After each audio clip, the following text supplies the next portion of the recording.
지난주에 새생명 축제 때 저희 VIP들이 많은 가정들이 오셨는데 그분들은 사사가 뭔지 이럴 수 있을 것 같아요.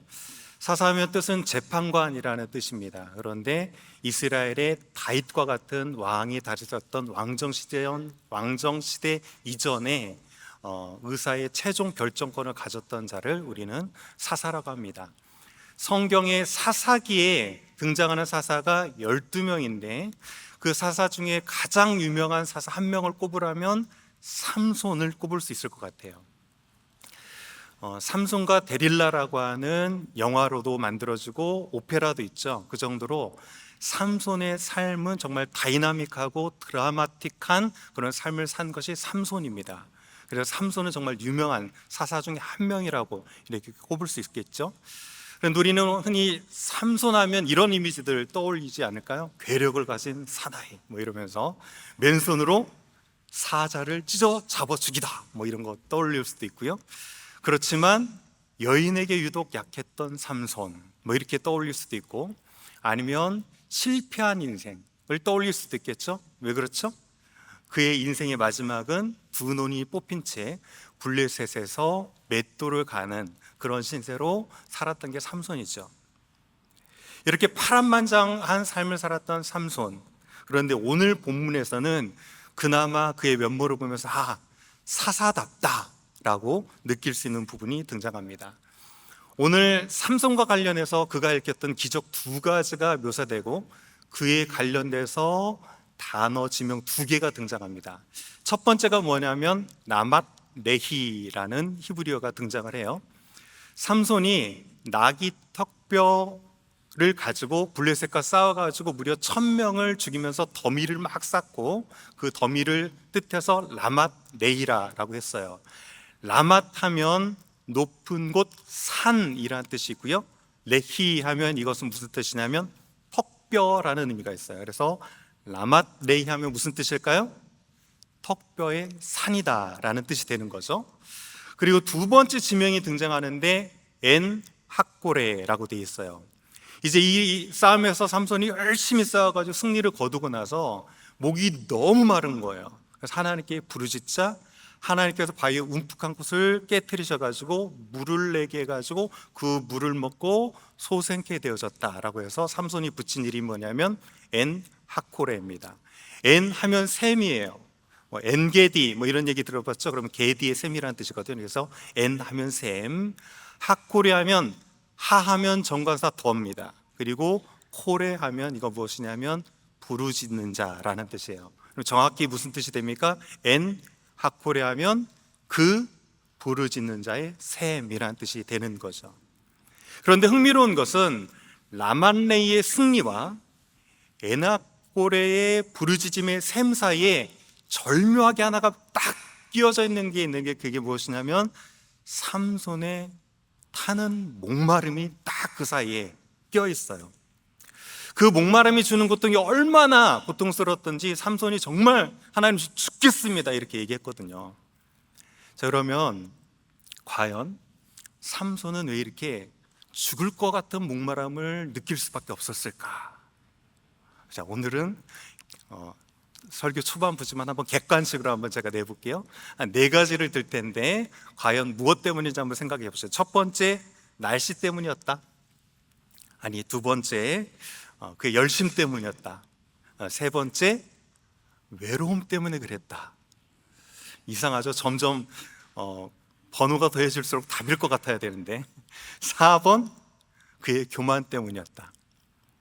자, 무엇 때문인 것 같습니까? 날씨 때문에, 아니면 그 열심 때문에, 아니면 외로움 때문에, 교만 때문에. 자, 무엇이 답일까요? 전부 답입니다.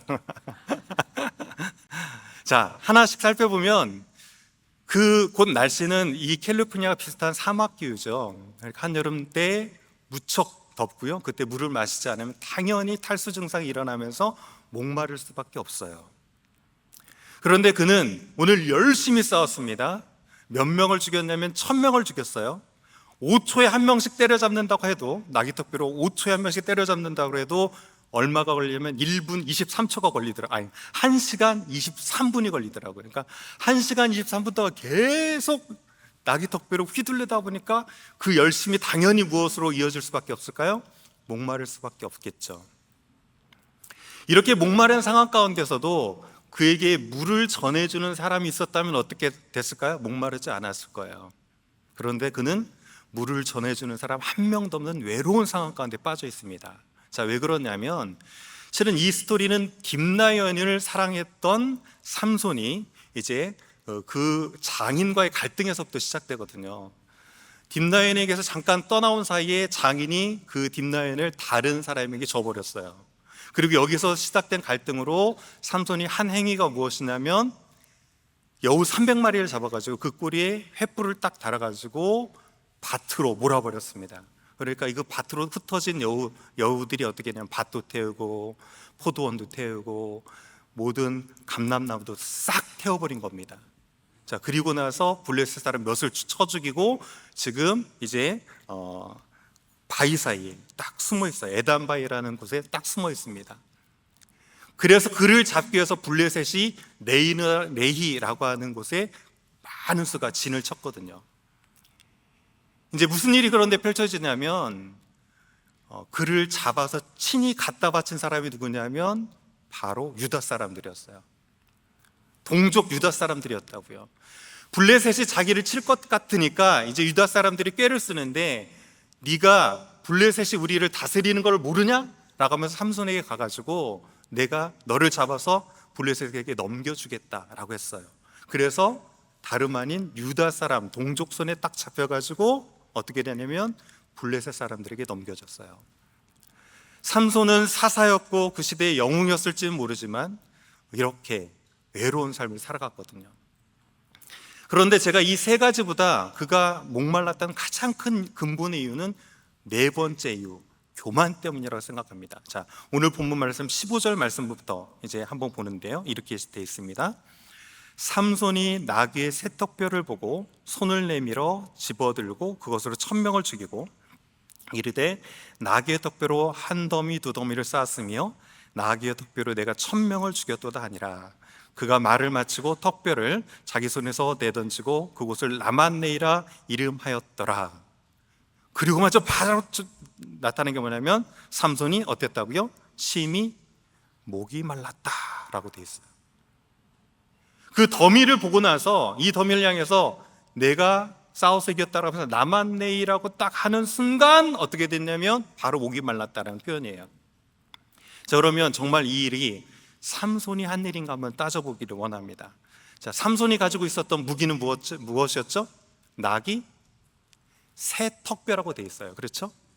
그런데 상대방이었던 블레셋이라는 민족은 그 시대 때 철기 문명을 가지고 있으면서 철병거를 운영하던 몇 안 되는 민족들이었어요. 자, 나귀 뼈가 아무리 센들 철과 딱 마주치면 어떻게 될까요? 당연히 깨지고 꺾여지기 나름이죠. 그리고 길이를 따져봐도 창 같은 거에 비하면 나귀 턱뼈는 터무니없이 짧아요. 그리고 몇 대 몇으로 지금 싸웠다고 그랬죠? 1대 1000으로 지금 싸우고 있거든요. 이렇게 무기를 봐도 그렇고 싸운 숫자를 봐도 그렇고 삼손 혼자 싸웠다고 라는 의문이 들 수 있어요. 그런데 여호수아 23장 10절을 보면 정확히 이 일에 대해서 이렇게 묘사합니다. 너희 중에 한 사람이 1000명을 쫓을 것인데 이는 너희의 하나님 여호와 그가 너에게 말씀하신 것 같이 너희를 위해서 싸우심이라 라고 되어 있어요. 한 명이 1000명을 쫓는 일이 있을 것인데 이 일이 있었을 때는 그 한 사람이 싸우는 것이 아니라 누가 싸운 것이라고요? 여호와 하나님, 내가 싸운 것이다 라고 말씀에도 딱 기록되어 있다는 거죠. 그리고 더불어서 오늘 본문 말씀을 보면 본문 말씀 14절을 보면 여호와 영이 딱 임하였을 때 어떻게 됐습니까? 그를 묶었던 이제 밧줄이 불탄 삼과 같이 스르르 녹아서 없어졌어요. 이것을 보면서도 삼손은 무엇을 느꼈을까요? 힘 한번 쓰지 않았거든요. 그런데 여호와 영이 임하자마자 그것들이 싹 녹아서 떨어지는 걸 보면서 내 힘이 아니구나라는 것을 누구 못지않게 본인 자신이 가장 잘 알았을 것입니다. 그럼에도 불구하고 삼손은 이 모든 전쟁의 승리를 거두고 나서 라만네이라고 하면서 내가 죽였도다 라고 하자마자 그때 비로소 찾아온 것이 목마름이라는 것이죠. 여러분, 우리 인생의 목마름은 외부적인 환경의 요소 때문에 찾아올 수 있어요. 뭐 경제적인 시대가 어렵든가 아니면 외부적인 환경 때문에 내가 목마를 수 있죠. 더불어서 그것을 극복해 보려는 내 열심히 무엇인가를 하다 보고 살다 보면 그것 때문에 찾아올 수도 있죠. 그리고 주변을 싹 둘러봤을 때 나는 그렇게 열심히 했건만 아무도 없는 것 같은, 나를 생각하는 사람이 아무도 없는 것 같은 외로움 중에도 찾아올 수 있습니다. 그러나 무엇보다도 그 마음에 하나님을 담지 못하는 그 공허함 때문에 목마름은 찾아온다는 것이죠. 이렇게 목마름은 고난과 실패 중에서도 찾아오는가 하면 오늘 삼손의 승리, 성공 뒤에도 찾아올 수 있는 게 목마름이라는 사실입니다. 이렇게 찾아오는 목마름은 정말 때로는 정말 죽을 것 같이 힘들 거예요. 하지만 그 목마름이야말로 우리를 하나님께 이끌고 하나님께 부르짖게 하기 위한다는 점에서 그 목마름은 하나님의 초대이자 하나님의 축복인 줄 믿습니다. 다시 한번, 그 목마름은 하나님의 초대이자 하나님의 축복인 줄 믿습니다. 오늘 제가 서두를 시작할 때 이 본문에서만큼은 삼손의 사사적인 면모를 잘 볼 수 있다는 표현을 했죠. 왜 제가 이 본문에서 삼손 사사의 면모를 잘 볼 수 있다고 얘기했을까요? 그것은 그가 펼쳤던 기적 때문이 아니에요. 바로 그 뒤 이어지는 삼손의 부르짖음과 기도 때문에 그는 정말 사사가 맞구나라고 제가 말씀드리는 겁니다. 물론 삼손은 승리했을 때 하나님의 이름을 찬양하거나 바로 기도하지는 못했어요. 정말 이것은 아쉬운 점이죠. 하지만 비록 삼손은 죽을 것 같은 목마름이 찾아왔을 때 좌절하거나 절망하지 않고 하나님께 부르짖으며 나갔습니다. 삼손은 이렇게 비록 블레셋 손에서 이스라엘 구원해야 되는 국가적인 위기 순간에 하나님께 부르짖지는 못했고, 그에게 찾아오는 개인적인 필요, 목마름이 찾아왔을 때 하나님께 부르짖었습니다. 승리의 때 하나님께 영광을 돌리면서 찬양하거나 국가의 위기나 중대사 앞에서 하나님께 부르짖는 깨어있는 영성이야말로 이 시대에 정말 필요한 영성이죠. 이번 주간 4월 10일에 대한민국 총선이 있죠. 여러분 기도하고 계십니까? 그리고 올해 미국의 11월에 대선이 있습니다. 이런 국가적인 큰 중대사들을 놓고는 깨어서 나라와 국가를 위해서 기도하는 건 너무 중요하죠. 그런데 더불어서 개인적으로 죽을 것 같은 고통과 목마름이 찾아왔을 때 그런 상황에서 포기해버리고 손 놓는 것이 아니라 하나님께 부르짖는 간절한 기도의 영성은 우리에게 꼭 필요한 영성이라는 것이죠. 자, 시편을 한번 볼까요? 시편 18편 6편을 보면 내가 환난 중에 어떻겠습니까? 여호와께 아뢰었고 나의 하나님께 부르짖었어요. 자, 그리고 시편 34편 60절을 봐도 곤고한 자가 어떻겠습니까?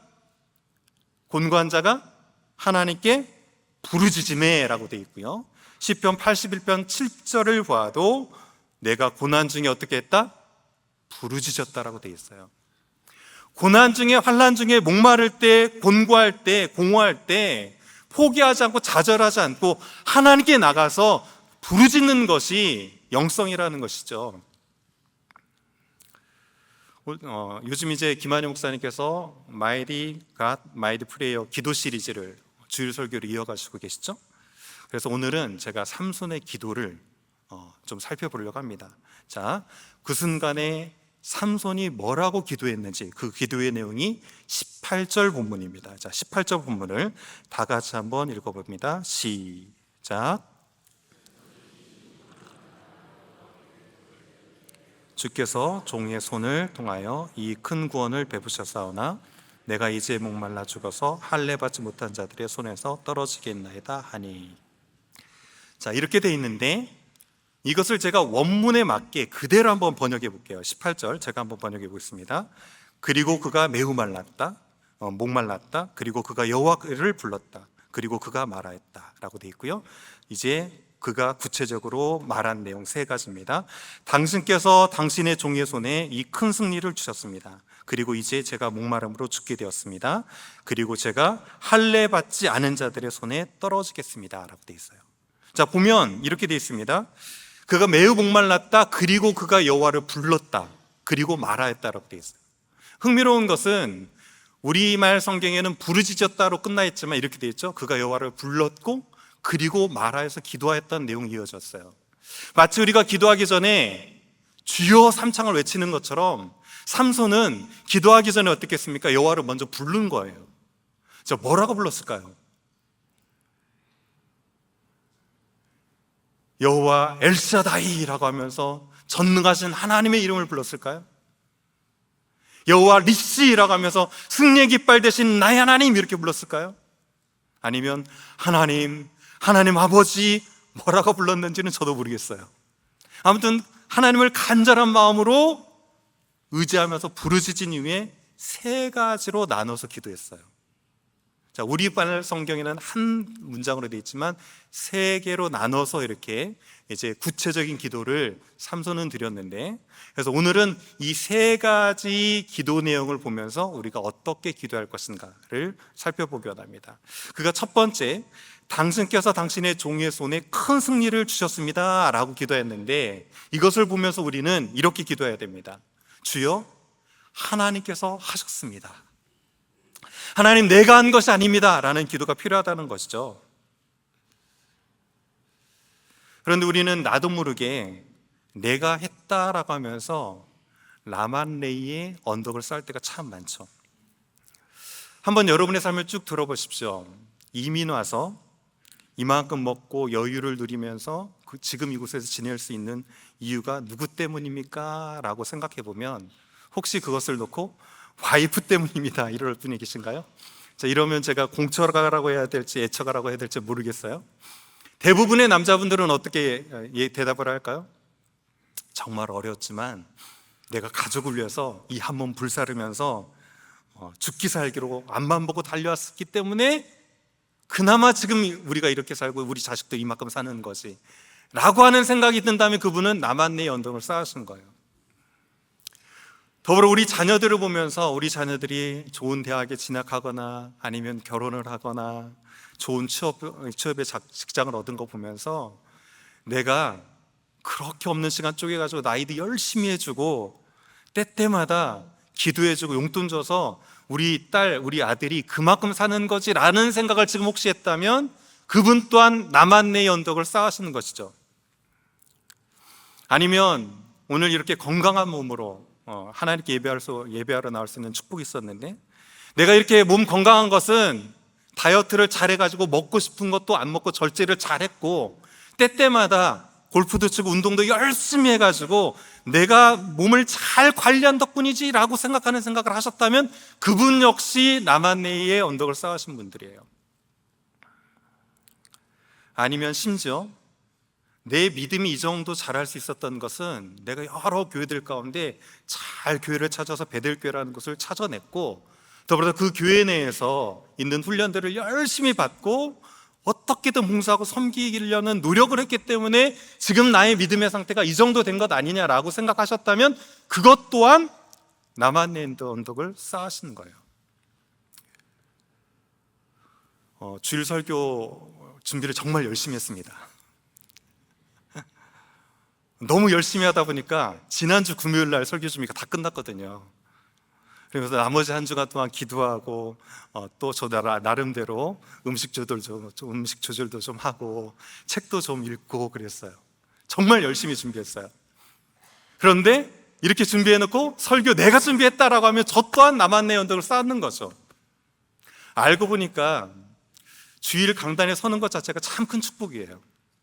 왜 그런지 아십니까? 기도를 엄청 받아요. 중복 기도팀에서도 기도하고요, 가족들도 기도하고요, 저를 아는 사람은 다 기도하고 있어요. 어느 때 제가 이렇게 큰 축복의 기도를 받아볼까 할 정도로, 그럼에도 불구하고 내가 설교했다라고 하면 나만의 내 언덕을 쌓는 거죠. 그런 면에서 오늘 주일 설교는 여러분이 쓴 겁니다. 여러분 한 분 한 분이 쓴 거예요. 아니면 혹시 내가 해볼까? 라는 생각을 가지고 나만네의 언덕을 쌓으려는 분이 계십니까? 가정이 됐든 직장이 됐든 어려운 문제가 한번 있는데 그것도 해결 못해? 이 문제는 내가 한번 트라이해서 내가 한번 해결해 볼게 라는 생각을 가지셨다면 그분은 나만의 언덕을 쌓으려고 하시는 분이에요. 더불어서 교회 공동체에게 주신 사명이 있는데요, 그 사명을 감당할 때 내 방식만이 선하고 내 충성만이 옳다고 하면서 자기 자신을 고집하고 은근히 자기 자신을 과시하려는 분이 있다면, 그리고 그것을 통해서 자기 공로임을, 내가 지금 이 순간에 이 자리에 있기 때문에 한번 자기 자신을 빛내보겠다는 생각을 하신 분이 행여 계신다면 그분 역시 나만의 언덕을 쌓으려고 하시는 분이에요.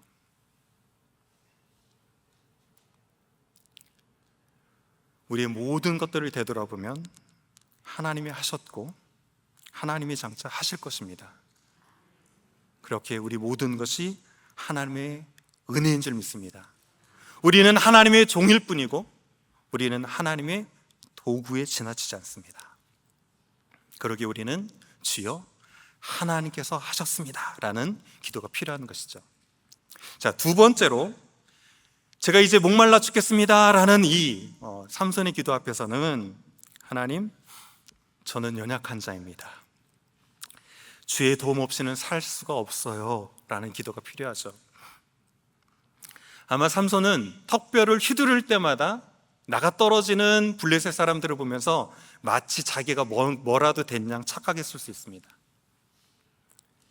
그런데 이렇게 자기 자신을 한껏 과시하던 삼손이 목마름이라고 하는 한낱 육체적인 어려움이 딱 닥치자, 나는 정말 연약한 인간에 불과하구나 라는 걸 깨닫고, 주여 제가 목말라 죽겠습니다, 주여 저를 도와주시옵소서 라고 기도하는 것이죠. 이렇게 인간은 크신 하나님 앞에 서야 비로소 나는 정말 연약한 자이구나 라는 고백이 터져나와요. 여러분이 잘 아는 베드로 어땠습니까? 자신의 경험과 노하우를 가지고 열심히 그물을 던졌지만 아무것도 잡지 못한 빈 그물을 딱 맞이했죠. 그때 주님께서 깊은 곳에 그물을 던져라 라고 하셨고, 그대로 말씀에 의지하여 순종했더니 어떻게 되겠습니까? 그물이 찢어질 듯하게 고기가 많이 잡혔죠. 그때 베드로는 이렇게 얘기하지 않았습니다. 주님, 당신과 제가 동업하면 한가닥 할 수 있을 것 같습니다. 주님, 저와 동업하시죠, 이렇게 얘기하시지 않았죠? 자, 그럼 어떻게 했습니까? 누가복음 5장 8절이에요. 자, 이렇게 되어 있습니다. 시몬 베드로가 이를 보고 예수의 무릎 앞에 엎드려 이르되 주여 라고 하면서 나를 떠나소서. 왜? 그 크신 주님 앞에 나를 비춰보니까 나는 무엇이다? 죄인입니다 라고 하면서 나는 죄인으로서이다 라고 고백했어요. 여러분, 우리 하나님은 천지 만물을 지으신 하나님이십니다. 그 하나님의 크심이 느껴질 때 우리가 정말 작은 자인 걸 깨닫는 거죠. 그럼에도 불구하고 내가 크다고 느끼는 이유는 뭐냐면 그 하나님이 정말 요만하게밖에 느껴지지 않기 때문에 그래요. 하나님이 크게 느껴지는 것만큼 우리는 작게 느껴질 수밖에 없고, 하나님을 작게 여기는 것만큼 내가 커질 수밖에 없는 것이죠. 하나님은 전지전능하시고 가장 위대하신 분인 줄 믿습니다. 그러기에 우리는 작은 자이고 우리는 그 하나님의 도우심 없이는 절대로 살아갈 수 없는 자인 줄 믿습니다. 자, 그러면 세 번째로, 제가 할례 받지 못한 자들에게 손에 떨어지겠습니까? 라고 하는 이 기도 앞에서는 우리는 주의 영광을 위해서 살게 하소서, 정말 우리가 주의 영광을 가리지 않게 하소서라는 기도를 드려야 되죠. 현대나 과거나 유대인들이 가장 자기 자신 가운데 자랑스럽게 여기는 게 있어요. 유대인들은 무엇을 가장 자랑스럽게 여길까요? 하나님의 언약 백성의 증표가 몸에 있어요. 그게 무엇입니까? 할례예요. 할례를 받아놓고 왜 그것을 자랑스럽게 여기냐면, 나는 하나님의 언약 백성이야. 근데 그 언약이 어디에 있는 줄 알아? 내 몸 안에 인쳐져 있어 라고 하면서 그것을 정말 가장 자랑스럽게 여깁니다. 그런데 하나님의 백성이 아닌 이방인들을 보면서 멸시하고 경멸할 때 쓰는 용어가 있어요. 그 용어가 뭐냐면, 나는 할례를 받았지만 너는 할례 받지 못했지 이 XX더라 라고 하면서 쓰는 단어가 뭐냐면 할례 받지 않은 자라는 표현이에요. 삼손은 지금 이렇게 기도하고 있는 거죠. 하나님, 사사라고 하는데 할례 받지 못하는 자들의 손에 의해서 제가 죽게 되면 정말 저는 치욕스럽습니다. 그런데 저만 치욕스러운 것이 아니라 하나님의 영광을 가릴 수 있겠죠. 하나님 제발 저 좀 살려주세요 라고 하고 있는 것이죠. 그럼에도 불구하고 삼손의 이 기도를 평가절하하는 경우들이 있어요. 왜냐하면 그는 나실인의 서울을 했는데 그의 삶을 보면 어떻습니까? 이방 여인과 결혼을 하고 그 다음에 잔치에서 포도주를 마시기도 하고 더불어서 사자를 찍어 죽이고, 오늘 나귀특별을 들었는데 나귀특별을 들었다는 얘기는 죽은 시체를 만진 거거든요. 시체를 만지면서 나신의 기류야 전혀 상관없는 삶을 살아가고 있고요. 오늘 부르짖음의 기도의 이유가 뭐냐면 극히 개인적인 자신의 목마름 때문이에요. 이런 것을 보면서 삼손은 하나님 영광 때문에 기도하는 것이 아니라 저 살려고 지금 기도하는 것이다 라고 하면서 삼손의 기도를 평가절하하는 경우들이 있어요. 그런데 저는 그렇게 생각하지 않습니다. 한 나라의 대사로 파견된 대사들은 무엇을 위해 살아가야 됩니까? 자기의 이익과 자기의 영광을 위해서 살아가는 것이 아니라 어떤 영광? 그 나라의 영광을 위해서 살아가야 되는 것이죠. 물론 이스라엘의 사사였던 삼손, 죽음 앞에서 두려울 수도 있었겠지만 그 두려움보다 더 크게 느꼈던 것은 무엇일까요? 아마 하나님의 영광이었을 거예요. 하나님, 제가 죽는 것 좋습니다. 주의 영광 가리지 않을 수 있도록, 그렇지만 이런 상황 가운데 블레셋 사람들의 손에 죽지는 않게 해주세요라고 기도했을 것 같아요. 그렇다면 우리 역시 하나님 나라의 대사들이죠. 그러기에 우리 또한 하나님 영광을 위해서 기도하고 하나님 영광을 위해서 살아가야 될 줄 믿습니다. 지금 전도 폭발이 60차째 진행되고 있거든요. 그러니까 베델교회를 통해서 한 30년 이상 쭉 훈련이 이루어지고 있어요. 근데 전도 폭발에는 매 학기마다 한 10번 이상의 현장 전도가 있습니다. 현장 전도를 나갔다 오면 만났던 분이 어떤 분인지, 그리고 하나님께서 어떤 은혜를 주셨는지에 대한 은혜를 나눕니다. 그 은혜를 나눈 이후에 그 대상자분이 가지고 있는 기도 제목을 쉐어하고 함께 기도하는 시간이 있어요. 이번 주에 제가 기도 제목 하나를 받았는데 정말 마음이 안타까웠어요.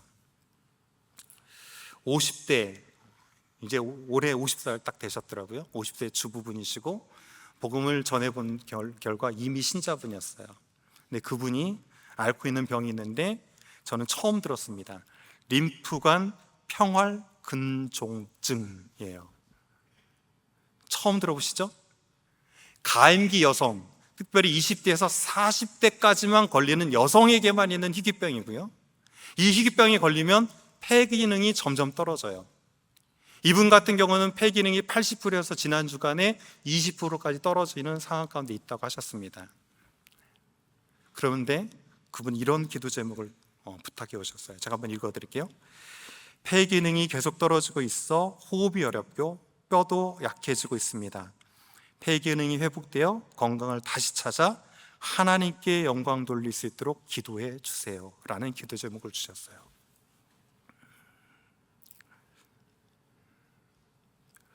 뼈가 약해지기 때문에 그 뼈를 강화하는 약을 넣으면 그 약의 부작용으로 폐가 약해진대요. 이러지도 저러지도 못한대요. 실은 제가 찾아보니까 저희 성도시고요, 예배의 그 몸을 이끌고도 예배 자리를 지키고 있는 분이에요. 이분이 단순히 내 건강만을 위해서 지금 기도하고 있습니까? 이분의 간절한 소망은 폐 기능을 회복함으로 하나님께 영광 돌리는 것이에요. 베델의 성도요, 하나님 영광을 위해서 기도하시고 먹든지 마시든지 무엇을 하든지 하나님의 영광을 위해서 살고 하나님의 영광을 위해서 죽고 그분의 영광을 가리지 않을 수 있는 축복이 있기를 간절히 소원합니다. 여러분 생각나신다면, 제가 프라이버시가 있기 때문에 이분의 이름은 공개해드리지 않지만 50대 림프관 평활 근종증을 앓고 있는 우리 성도분을 위해서 기도해 주십시오. 하나님께 우리의 기도를 들으시고 주의 영광을 반드시 드러낼 줄 믿습니다. 하나님이 이렇게 기도하는 부르짖음의 소리를 들으세요. 자, 아까 시편을 쭉 봤는데 시편 다시 한번 보면 시편 18편 6절에 부르짖으며 아뢰자 어떻게 했습니까? 하나님께서 들으셨고 그 음성이 하나님의 귀에 들렸다라고 얘기하고 있죠. 34장 6절을 보면 공고할 때 부르짖으며 어떻게 하셨습니까? 하나님께서 들으시고 구원해 주셨어요. 시편 81편을 보면 고난 중에 부르짖자 하나님께서 어떻게 하셨습니까? 우리를 건져내셨고 더불어서 응답해 주셨어요. 하나님께서는 이렇게 우리가 주님을 향해서 부르짖을 때, 기도할 때 그냥 가만히 계시는 분이 아니시고 그 음성을 듣고 그 음성을 통해서 구원하시고 건져주시고 응답하시는 분이 저와 여러분의 하나님인 줄 믿습니다. 자, 그렇다면 삼손의 부르짖음에는 어떻게 응답하셨을까요? 자, 삼손의 부르짖음에 응답하신 부분이 19절 말씀입니다. 자, 19절 말씀 다 같이 한번 읽어봅니다. 시작. 거기서 물이 솟아나오는지라 삼손이 그것을 마시고 정신이 회복되어 소생하니 그러므로 그 샘 이름을 에나꼬레라 불렀으며 그 샘이 오늘까지 네이에 있더라. 자, 너무 뻔한 질문인 것 같지만 제가 한번 질문 한번 해보겠습니다. 자, 샘이 터져 나온 것은 삼손이 부르짖었기 때문입니까? 아니면 하나님께서 응답하셨기 때문입니까? 다시 한번, 샘이 터져 나온 것은 삼손이 부르짖었기 때문입니까? 하나님이 응답하셨기 때문입니까? 네. 삼손이 부르짖었고 하나님께 응답해 주셨기 때문이죠. 여러분, 하나님께서는 우리가 부르짖을 때 그 부르짖는 자들에게 에나꼬레의 샘으로 응답해 주실 줄 믿습니다. 15정을 쭉 살펴보면 그가, 삼손이라고 하는 3인칭 주어와 내가라고 하는 1인칭 주어, 삼손을 뜻하는 그 주어가 몇 번 사용되냐면 38번이나 사용돼요. 삼손이, 그가라고 하는 주어가 31번 쓰이고요, 내가 했다라고 하면서 7번 쓰이지만 결국 누구를 뜻하냐면 삼손을 뜻하는 주어가 38번이나 등장해요. 그런데 딱 한 번, 하나님이 라는 주어가 딱 한 번 쓰입니다. 그 한 번 쓰이는 곳이 어디였냐면 방금 봤던 19절 말씀이에요. 하나님이 주어가 돼서 어떻게 되어 있냐면 19절 말씀을 보면 하나님이 네이에서 한 우묵한 곳을 터뜨리셨다라고 하는 표현으로 딱 한 번 사용됩니다. 자, 그런데 여기서 터뜨렸다라는 말은 바카라는 히브리어인데 그 뜻은 뭐냐면 쪼개다라는 뜻이에요. 쪼개다. 자, 언제 사용됐냐면 하나님께 홍해를 어떻게 하셨죠? 모세가 지팡이를 들자 쫙 가르셨죠? 그때 바카, 쪼개셨다는 단어가 사용돼요. 더불어서 무리바에서 물이 나오지 않자 모세가 어떻게 했습니까? 바위를 치면서 그 바위가 어떻게 됐습니까? 둘로 쪼개지면서 샘이 터져 나왔죠? 이때 사용된 단어가 바카라는 히브리어예요. 그런데 아까부터 지금 자막에 나와 있는데 이것이 헬라어로 바뀌면 뭐로 쓰이냐면 스키조라는 단어를 써요. 자, 그러면 헬라어로 바뀐 스키조라는 단어는 신약에서 가장 많이 어디에서 사용됐을까? 마태복음 27장에 사용돼요. 자, 마태복음 27장 51절을 보면 이에 성소 휘장이 위로부터 아래까지 찢어져 둘이 되고 땅이 진동하며 바위가 터지고 라고 되어 있습니다. 십자가 선상에서 있을 때 그 표현하기를 이때 찢어졌다, 휘장이 바위가 터졌다라고 하는 이 단어가 정확히 아까 말씀드렸던 히브리어로는 바카, 헬라어로는 스키조라는 단어가 정확히 쓰였어요. 자, 그런데 너무나도 감사하게 히브리서 10장 20절은 이 찢어진 휘장이 무엇인지를 우리에게 명확하게 가르쳐줍니다. 히브리 10장 20절, 그들은 우리를 위하여 휘장 가운데 열어놓으신 새로운 살길이요 휘장은 곧 무엇이라고요? 그의 육체, 즉 예수 그리스도의 육체라는 거죠. 구약의 삼손이 부르짖을 때는 바위를 쪼개셨어요. 모세가 지팡이를 들었을 때는 홍해를 쪼개셨어요. 하지만 우리가 하나님께 부르짖을 때 하나님께서는 우리의 기도를 들어주시기 위해서 어떻게 하셨냐면 독생자 아들 예수 그리스도를 십자가에서 쪼개신 것이죠. 저와 여러분이 그분을 향해서 하나님에서 부르짖을 때 우리의 기도에 응답하시기 위해서는 쪼잔하게 바위를 쪼개시는 것이 아니라 만왕의 왕 되신 예수 그리스도를 그 십자가에서 아낌없이 쪼개시는 사랑으로 우리 가운데 응답해 주신다는 것입니다. 요한복음 7장 37절, 누구든지 목마르거든 내게로 와서 마시라. 나를 믿는 자는 성경의 이름과 같이 그 배에서 생수의 강이 흘러나오리라 하시니. 요한복음 4장 14절, 내가 주는 물을 마시는 자는 영원히 목마르지 아니하리니 내가 주는 물은 그 속에서 영생하도록 솟아나는 샘물이 되리라. 아멘. 십자가에서 쪼개 당하신 그 예수 그리스도께서 주시는 물은 마시면 금방 다시금 찾아오는 목마름의 물이 아니라 영원히 목마르지 않는 그 배에서 생수의 강이 흘러나와 성령 안에서 그 목마름을 다 해결할 수 있는 그런 물을 우리 가운데 허락해 주신다고 약속하고 계십니다. 지난주 부활절 때 특송이 있었죠. 특송이라기보다는 특별 연주가 있었죠. 데니스 김 집사님하고 그의 따님이었던 헤더가 이제 플룻으로 연주를 했어요. 제가 하덕규 시인가 총장이 부르는 하덕규 씨의 가시나무와 조성모가 또 리메이크 했잖아요. 그 리메이크 어느 곳을 들어봐도 지난주 특송이 저한테는 정말 최고였던 것 같아요. 하덕규 목사님과 지금 목사님이 되셨어요. 그리고 교수 역할을 하는데 그분이 이 가시나무는 하나님께서 주신 곳이다, 곡이다라고 표현을 했습니다. 왜냐하면 예수님을 영접하고 나서도 새 삶을 살기를 다짐해보지만 여전히 자기 안에 더러운 죄악이 가득한 것을 보면서 통회하고 수없이 눈물을 흘렸다는 거예요. 그때 하나님께서 가시덩굴 사이에 가 계시는 피 흘리고 계시는 예수님을 딱 보게 하셨고 거기에서 영감을 얻어서 10분 만에 쫙 지은 곡이 무슨 곡일까요? 가시나무라는 곡이에요. 자, 가사를 한번 보면 이렇게 돼 있죠. 내 속엔 내가 너무나도 많다. 당신 쉴 곳이 없다 라고 하면서 내 속에는 헛된 바람들과 어쩔 수 없는 아픔과 그 다음에 어쩔 수 없는 슬픔이 내 안에 너무 많다. 내가 너무 많다는 것이죠. 그런데 우리 자신도 잘 살펴보면 이 어둠과 더불어서 내가 할 수 없는 일들이 너무 많아요.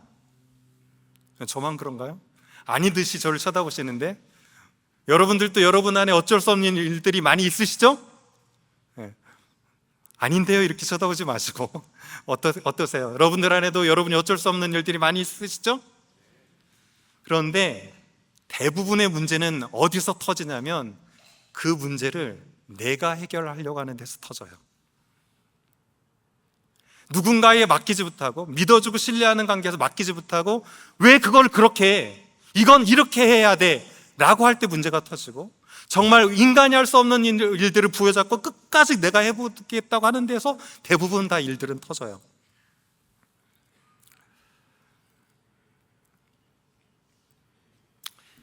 유기성 목사님의 나는 죽고 예수로 사는 사람이라는 책을 보면 이런 내용이 있습니다. 하나님과 싸워본 적이 있느냐라고 하면서 만약 하나님과 싸우면 누가 이기겠는가를 묻습니다. 여러분, 하나님과 싸우면 하나님이 이기시겠습니까? 아니면 우리가 이기겠습니까? 이게 무슨 질문이야 싶죠? 당연한 걸 왜 물어봐요? 이렇게 하실 수 있는데 그러면 제가 질문을 조금 바꿔서 물어볼게요. 부모와 자녀가 싸우면 누가 이깁니까? 자녀 이기는 부모 없다고 하잖아요. 우리 역시 부모 이겨먹는 자녀들처럼 하나님의 뜻을 알면서도 자기 생각대로 힘껏 고집부리고 못 들은 척 은근히 살짝 요래요래 피해 다니고 차일피일 미루기만 하면서 하나님을 이겨먹고 있는 게 저와 여러분 아닙니까?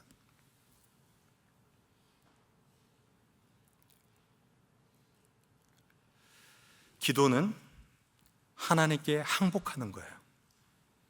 기도는 하나님, 저는 할 수 없습니다. 당신께 맡깁니다라는 게 기도예요. 김한영 목사님께서 MGMP, 마이리가 마이디 프리에어 기도 시리즈를 갖고 계시는데 첫 번째 설교 때 이런 얘기 하셨습니다. 누가 기도하지 않는가? 여러 가지 이유가 있습니다라고 하면서 가장 먼저 꼽은 이유가 이거예요. 스스로 문제를 해결할 수 있다고 믿는 사람이 기도하지 않는데요. 즉, 누가 기도하지 않습니까? 내 힘으로 내가 할 수 있다라고 하는 교만한 자가 기도하지 않는다는 것이죠. 가장 큰 교만은 그런 점에서 기도하지 않는 것이고, 기도하지 않는 것 자체가 내 인생의 주어가 나이고 내가 하나님을 이겨먹고 있다는 증거입니다. 여러분, 아직도 여러분의 인생의 주어가 여러분이라면 지금 당장 겸손한 기도로 그 주어를 하나님께 바꾸시기를 원합니다. 주여, 모든 것이 은혜입니다. 되돌아보니까 모든 것은 하나님께서 하셨고 장차 하나님께서 하실 것입니다. 주여, 저는 죄인입니다. 저는 연약해서 늘 넘어지고 쓰러질 수밖에 없습니다. 하나님의 도우심 없이는 저는 살아갈 수 없습니다. 주여, 저는 하나님 나라의 대사입니다. 비록 부족하지만 하나님 나라의 영광 가리우지 않게 하시고 하나님의 영광에서 죽고 하나님의 영광에 살게 하소서 라고 이렇게 부르짖을 때 우리 인생의 주어가 나에서 하나님으로의 주어로 바뀌는 역사가 있을 줄 믿습니다. 그때 하나님께서는 우리 앞에 홍해를 가르실 것이고, 그때 하나님께서는 우리 앞에 바위를 쪼갤 것이며, 그때 하나님께서는 십자가에서 그 아들을 쪼개기까지 가셨던 그 사랑으로 우리 가운데 깊이 다가오셔서 우리 영혼을 다시금 회복시키시고 소생시키시는 역사를 일으켜주실 줄 믿습니다. 사랑하는 베델 성도요, 라만네이, 내가 주어인 삶을 내려놓으시고 주께 겸손히 나아가 부르짖음으로 기도하여서 엔 하콜에 하나님께서 주어가 되어셔서 하나님께서 친히 다스리시고 운영하시는 귀한 은혜가 여러분의 삶 가운데 언제나 넘쳐나기를 주의 이름으로 간절히 축원드립니다.